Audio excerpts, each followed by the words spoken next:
네, 여러분 안녕하세요. 가을바람입니다. 오늘은 대한민국 양자 컴퓨팅 현황과 선도국들의 현황을 비교해 보고요. 아직 늦었지만 우리나라에게도 희망은 있다라는 소식을 좀 전해드리려고 합니다. 우선 대한민국 양자기술 전문가 자담회가 있었습니다. 그래서 서울신문에서 열었는데요. 양자기술은 구군을 가를 차세대 게임 체인저이다. 그래서 전략적인 육성과 협력이 필요하다라는 결론이 나왔는데 세부 사항을 한번 같이 살펴보도록 하겠습니다. 그래서 정부가 지난해 말에 10대 국가 필수 전략 기술을 선별을 했는데 여기에 양자 기술이 포함이 됐습니다. 하지만 선진국과 비교를 해봤을 때 아직 엄청나게 뒤떨어져 있는 기술로 평가를 받았고요. 이 자담회에는 김재환 고등과학원 교수님, 그리고 김정상 미국 듀크대 교수이자 아이온큐의 CTO인 우리의 김정상 교수님이 참여를 하셨고요. 이경수 과기부 과학기술혁신본부장, 정병선 키스텝 원장님이 참석을 하셨습니다. 그래서 이렇게 참석을 하셨고 여기 김정상 교수님도 지금 한국에 와서 참여를 하신 것 같아요. 김정상 교수님이 뭐라고 하셨냐면은 우리가 아는 양자 컴퓨터 개념은 40년, 50년이나 된 역사를 가지고 있지만 정체가 돼 있다가 최근에야 혁신적인 기술들이 등장하고 있습니다. 처음에는 천천히 응용되는 것 같지만 어느 순간 가속도가 붙을 수 있다는 거죠. 그래서 현재는 전문가들의 영역에 있지만 젊은 학생들이 더 많이 뛰어들고 이런 인재 육성이 본격적으로 시작이 된다면 양자 시대가 더 빨라질 것이다 라는 의견을 내주셨습니다. 그리고 이경수 과기부 과학기술혁신본부장님은 양자 기술을 가진 나라와 가지지 못한 나라의 차이가 극명하게 나타나는 차세대 게임 체인저 기술이기 때문에 반드시 확보해야 한다 라는 이 양자 기술에 대한 중요성에 대해서 다시 한번 역설을 해주셨고요. 정병선 키스텝, 이제 한국과학기술기획평가원이라고 과학기술 관련된 정책을 수립하고 조정하는 이런 지원하는 기관인데요. 정부가 나서서 핵심 기술 개발에 집중을 하는 동시에 산업계를 끌어들여서 함께 뛰는 전략을 쓴다면 빠르게 추격이 가능할 것이다 라는 긍정적인 의견을 주셨는데요. 김정상 교수님은 또한 어떤 의견을 주셨냐면은 젊은이들이 이제 양자 기술에 대한 관심을 갖게 되고 이것이 사회 전체로 확산이 되어야만 한다. 그래서 지속적으로 국내 안에서 이 양자 커뮤니티, 양자 생태계, 그 양자 쪽에 관심을 가져야 한다. 인재를 육성하고 그쪽에 많이 뛰어들어야 한다라는 점을 다른 기사에서도 봤지만 지속적으로 강조를 하고 계십니다. 그래서 여기서 중요한 점은 미국은 이미 상용화 초기 단계에 진입을 했다라고 언급을 하셨어요. 그래서 양자기술 관련 연구 조직들이 기존 정부 주도에서 이제는 민간 부분이 점점 확대돼서 절반씩 차지하고 있다. 정부와 민간이 절반씩 차지하고 있는 분위기이고 미국 정부는 양자기술로 사회가 당면한 문제들을 어떻게 해결할지, 기업 상용화를 어떻게 도와줄지에 주목하고 있다. 선도국 중에 하나인 미국은 이미 상용화 초기 단계에 들어섰음을 얘기를 해주셨습니다. 이 부분이 좀 중요하다고 생각이 되고요. 그래서 아까 말씀드린 이경수 과학기술혁신본부장님은 국내 양자 연구 인력은 총 150명 정도밖에 되지 않고 대부분 정부 관련된 연구기관에 일하고 있다는 거죠. 그래서 산업계에는 이런 인재가 전혀 없고 이쪽에 관련된 스타트업도 이따 뒤에 나오겠지만 없습니다. 그래서 이런 인재 육성에 중요성이 있다는 점에 동의를 해주셨고요. 김장삼 교수님은 또한 성공한 기업가들은 모두 큰 실패를 해봤다. 그래서 양자 기술이라는 새로운 분야에 뛰어들어 실패를 하더라도 이것을 디딤돌로 해서 새로운 도전을 할 수 있는 분위기를 만들어주는 것이 중요하다. 왜냐하면 우리나라에서는 특정 분야, 아무도 안 하는 분야를 아무도 안 하려고 하고 또 거기서 뭔가 실패를 하면 쟤는 왜 저런 거래? 왜 튀지? 약간 이런 분위기가 좀 있죠. 그래서 선도국들과 같이 실패를 하더라도 새로운 분야에 뛰어들 수 있도록 도와주는 그런 분위기를 정부가 형성을 해줘야 한다라는 또 좋은 얘기를 해주셨고요. 그래서 미국 정부 같은 경우는 리스크가 큰 분야이기 때문에 양자 컴퓨터가 작은 단위로 꾸준히 지원하는 디딤돌 전략을 썼다고 합니다. 90%는 실패하지만 10%가 성공해서 엄청난 부가가치를 창출하기 때문에 장기적으로 그 10%를 위해 우리나라도 투자하는 것이 맞다.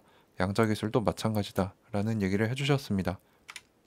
그래서 제가 요즘 이 양자정보연구지원센터라는 곳에 구독을 해서 이 위클리 레터를 받고 있어요.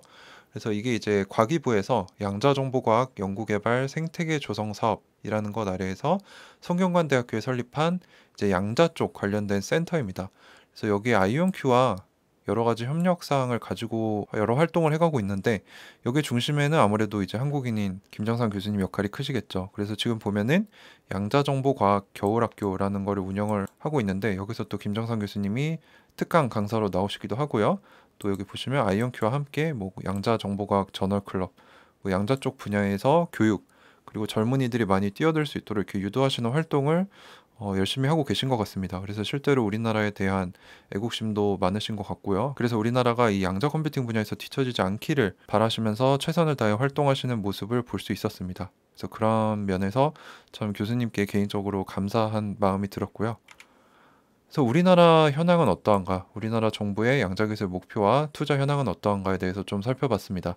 우리나라 정부는 2024년까지 50큐비트 한국형 양자 컴퓨터 시스템 구축이 목표인데 미국, 중국은 이미 미래 핵심 요망 기술로 양자 기술을 삼았고 선도국들은 치열하게 경쟁을 벌이고 있는 상황을 직시를 한 거죠. 그래서 과기부는 작년 12월 초에 R&D 예산 규모를 2021년 330억 정도에서 올해 거의 700억 원으로 2배 이상 증액을 했고요.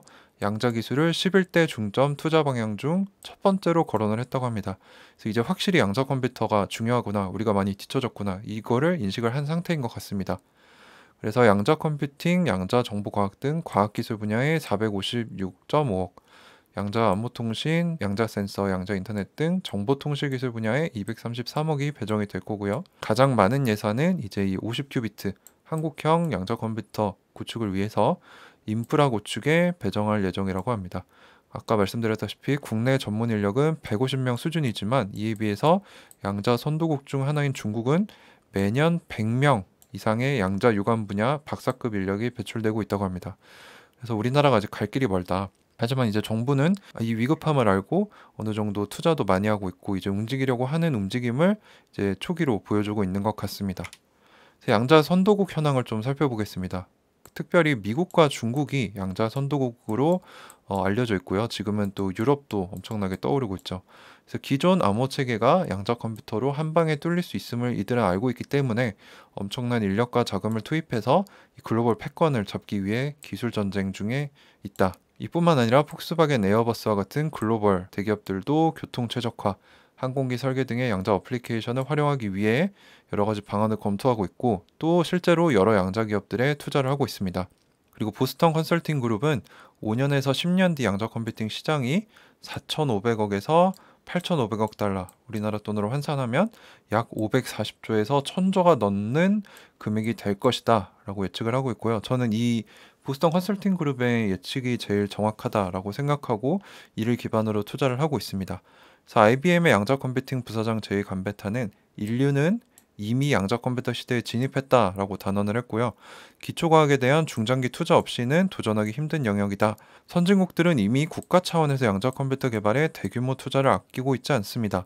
그래서 미국 같은 경우는 2021년 양자 컴퓨팅 R&D에 투자한 돈만 7천억이 넘고요. 중국은 이것보다 더 많이 투자했습니다. 그래서 실제로 2016년부터 양자 컴퓨터에 투자를 해서 작년 66큐비트 수준, 이제 미국보다 더 뛰어난 양자 컴퓨터를 개발했다라고 주장하고 있는데요. 저는 단순히 이게 허언이라고 생각하지 않고요. 지금 미국과 중국이 거의 동등한 수준에서 양자 컴퓨팅 기술 전쟁을 하고 있다고 생각하고 있습니다. 일본 같은 경우도 최근에 이제 통신회사 NTT 그리고 도쿄대학교가 함께 2조 원이 넘는 초대형 규모의 프로젝트를 시작했는데 이쪽은 이제 광자를 사용하는 광양자 컴퓨터 개발에 매진하고 있다고 합니다. 그래서 한국의 2021년 양자 컴퓨터 R&D 투자금은 500억 원이 좀 안 됩니다. 그래서 선도국의 10% 미만이라고 보시면 될 것 같고요. 이에 대해서 김태현 서울대 컴퓨터공학부 교수님은 하드웨어 경쟁은 이미 밀렸지만 양자 컴퓨터를 활용한 알고리즘 그리고 소프트웨어 분야에선 아직 해볼만 하다라고 얘기를 하셨는데 이제 김정상 교수님 역시 하드웨어 쪽은 뭐 밀릴 수 있다고 하더라도 우리가 어떤 문제를 양자 컴퓨터로 풀 수 있을지에 대해 고민해보는 것이 좋겠다라고 말씀하신 부분과 일맥상통한 것으로 보입니다.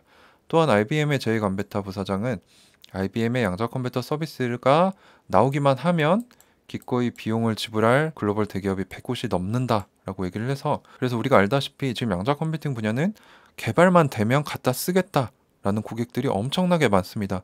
그래서 제가 양자 컴퓨팅 분야를 더 유망한 분야로 보고 집중 투자를 하고 있는 상황이고요. 국내에서는 삼성전자가 IBM의 양자 커뮤니티의 회원사로 있습니다.